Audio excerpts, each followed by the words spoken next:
I have a real dilemma here today, what I'm going to do videos on. New unboxings.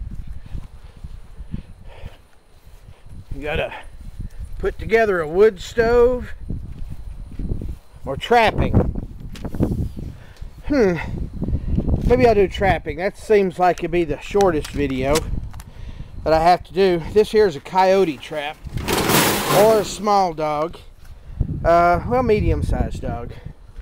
I mean, it would probably hold a pit bull or something like that in it. But the reason I go with the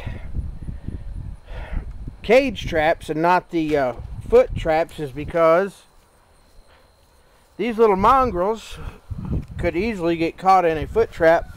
Plus, you know, you got the livestock and the chickens. You don't want to get them caught in a steel trap, so, you know, the catch them alive traps are the way to go. This is a smaller one. I highly recommend getting the biggest one you can afford, because like anything else, when you open it up, the animal doesn't like going in confined spaces. So if you have a bigger trap, is even better for rabbits, you know. This one here said it's just for coons and everything. That's a Have a Heart model. This is a El Cheapo I got off the internet. It's quite a bit bigger. It only has one door that you set. It could hold a big raccoon. I had to cut an end in it here so I could tie a little baby chicken in the end of it. Okay, let me bring you over here to the chicken pen. And for all you people that have a problem, you know, with stuff getting in the chicken houses, I have found the best thing to do is get some traps like these. Let me go ahead and put them over here. Now these are in here, you know, so everything gets used to it, and these traps also start to smell like chicken poo.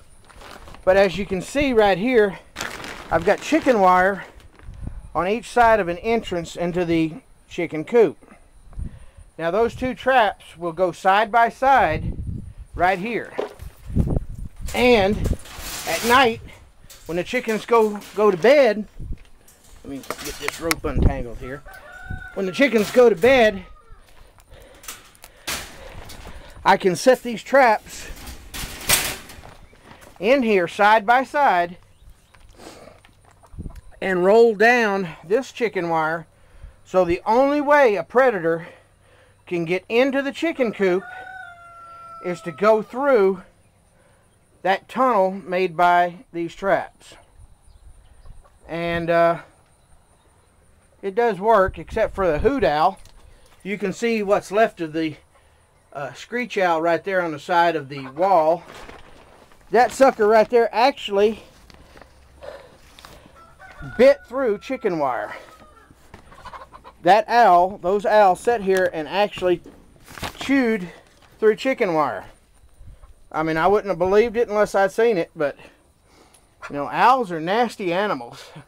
I like them. I wish I could keep the owls around here without the owls killing livestock, but, I mean, what am I supposed to do? I can't just keep feeding the owls. So anyway, that was the end of the owl, that greasy spot on the side of the wall. That was a 12 gauge point blank range, so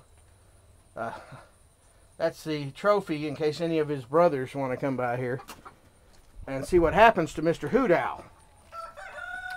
But anyway, I found that this right here is an ideal way for skunks and possums. In other words, if you have a chicken coop and you have an entrance in and out for the chickens to go in and out, you can set one of these traps. Get the biggest ones you can get. These are the biggest one that Have a Heart makes now, with dual doors. I think it's a 1050 model. It's big enough for a good sized raccoon to, you know, to see it as a tunnel and walk all the way through to get into the chicken house.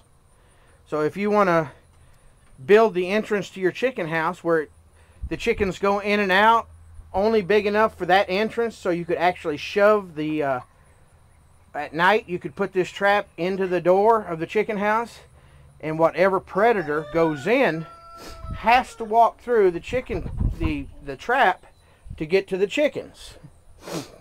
That way you don't even have to bait it. You know, the possum or old Skunky Poo or Mr. Raccoon or even a small fox would actually have to crawl through that tunnel to get into your chicken house.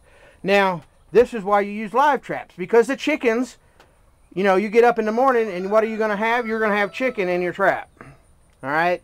So you're going to have to get up in the morning if you didn't catch anything and release the chicken. But that's why you don't use a steel trap, because, you know, you don't want to kill your chicken, because the chickens lay eggs. So we want the only viable alternative we have is to either sit up all night and try to shoot the predator, or set a trap in the entranceway. So you can do. So when you build your chicken coop, you may want to consider something like that, making your entrance to the coop where it will be just the size of one of these, or as I have done, it's the size of two.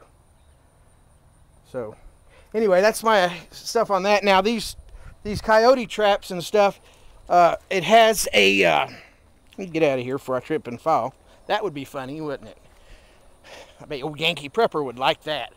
See the old fat bastard trip and fall and bust his ass.